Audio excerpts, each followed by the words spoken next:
Greetings, loyal viewers of Preserve the 80s. Today I come to talk about a very important subject, something near and dear to us all, the McRib from McDonald's. As you may know, it's back for a 6-week period right now, which is nowhere near long enough.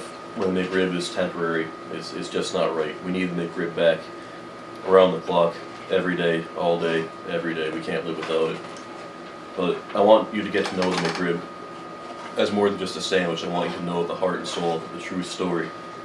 We all know the McRib comes on a delicious roll with cornmeal dusting, you got the patty and the barbecue sauce, the pickles and onions, but few people know the history.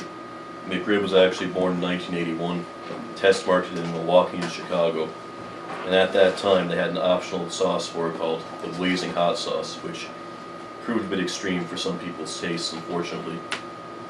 But one cannot criticize the sauce that it currently has.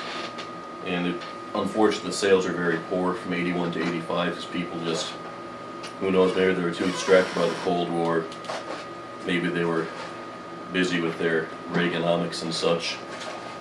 But sad fact is, in 85, McRib was pulled from the menu in America. Though it remained popular in Germany, it's been there ever since, hasn't left the menu for a day. In 1994, the McRib was brought, well actually it was 91, the McRib was brought back for the first time, just for a few weeks in select markets in the United States, but it didn't come back on a nationwide level until 94 when it was used as a promotional tie-in with the Flintstones movie.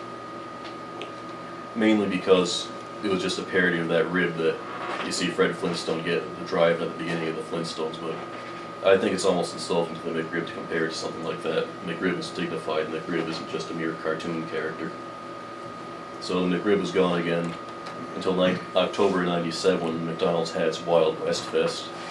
Then we got it back again in the late '90s, but this incarnation was called the McRib Jr. It came on a hamburger roll, it was smaller, just, again, but an insult to what the McRib actually is. In '05, the McRib came back and it was called the Farewell Tour. And this got a lot of people upset because, we don't want to say farewell to the McRib, we don't want things gone. We need the McRib in our lives, it can't go away forever. In '06 and '07, both times in October, they have subsequent farewell tours. And there's actually a Save the McRib website. It was a petition that thousands of people signed because, it's just something we were very dedicated to. And now once again, we have it back for 6 weeks. And I just have to don't ever leave me again. Reunited as we understood. There's one perfect thing, and sure this one.